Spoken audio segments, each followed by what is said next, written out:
première s'adresse au professeur Dayouel. Le professeur Dayouel a parlé de la diabolisation des mémoires. Quand on suit de très près, donc il y a toute une succession de diabolisation des mémoires depuis l'époque coloniale. Donc, jusqu'à aujourd'hui. Parce qu'au moment où nous parlons, il y a des avenues qui sont en train d'être débaptisées. Donc, on détruit les anciens noms, on débaptise sous des noms des gens qui sont au pouvoir. Donc, jusqu'à aujourd'hui, cela est en train de se faire. Je voudrais avoir la réflexion personnelle du professeur. Est-ce que nous sommes dans les bons, dans cette succession de destruction de l'histoire? Détruire l'histoire de Mobutu à sa manière. Quand Joseph Mouzé Kabila est venu, et Joseph aussi, on a aussi détruit l'histoire à sa manière. Donc à sa manière. Ils ont aussi détruit l'histoire à leur manière. Finalement, on est en train d'effacer, de s'efforcer d'effacer l'histoire. Quelle est votre réflexion personnelle, professeur? La deuxième question, c'est à Madame Loriga. C'est Loriga, Madame Loriga. Je suis très ému quand elle a dit que Ricoeur s'oppose à ce concept d'histoire universelle. Là, c'est un combat. Jusqu'au moment où nous parlons, moi je suis historien, il y a un cours dans nos programmes intitulé Histoire universelle. Ça existe. En tout cas, je suis très ému que cela vienne d'un penseur occidental. Non, d'un penseur. Je dirais penseur, je parle de Paul Ricoeur. Madame, est-ce que, quand vous dites que un historien ne peut pas être nationaliste, que dire des historiens africanistes? Ne sont-ils pas nationalistes? La dernière question est adressée à Madame Massamona. Je suis particulièrement intéressé par votre réflexion sur Kasavubu et Lumumba, que vous mettez sur le même pied d'égalité. Parce que dans l'imaginaire populaire, on croit que Lumumba fait plus que Kasavubu. Ça, c'est vraiment dans l'imaginaire populaire, même dans des écoles. Que pensez-vous aussi de tous ces noms cités dans la chanson Indépendance Tchatcha?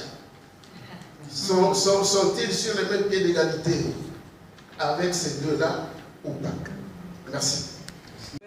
Badila Loubé, docteur en théologie, option éthique, vice-doyenne de la faculté de théologie protestante de Brazzaville. Je suis venue ici à Kinshasa pour participer au colloque international qui s'organise autour de la pensée de Ricoeur sur les mémoires blessées. Et voilà, les promesses inachevées nous ont tenues. Bon, depuis 3 jours, donc depuis avant-hier, depuis mardi, et nous avions suivi beaucoup de conférences autour de ces mémoires blessées. Et ce qui ressort par rapport à tous ces intervenants, c'est que nous devrions oublier. Nous, en tant qu'Africains, c'est vrai que nous avions été blessés par la colonisation qui nous a dépersonnalisés, qui nous a chosifiés, qui nous a marginalisés. Mais aujourd'hui, au sortir de ce colloque, le langage de l'Africain doit changer. Il faut que l'Africain valorise ce qu'il a, le dépositoire que nous avions reçu de nos ancêtres. Parce que hier, nous avions suivi également par Bernard Koyo que l'Égypte pharaonique était le berceau de toutes les civilisations et l'Afrique le berceau de l'humanité.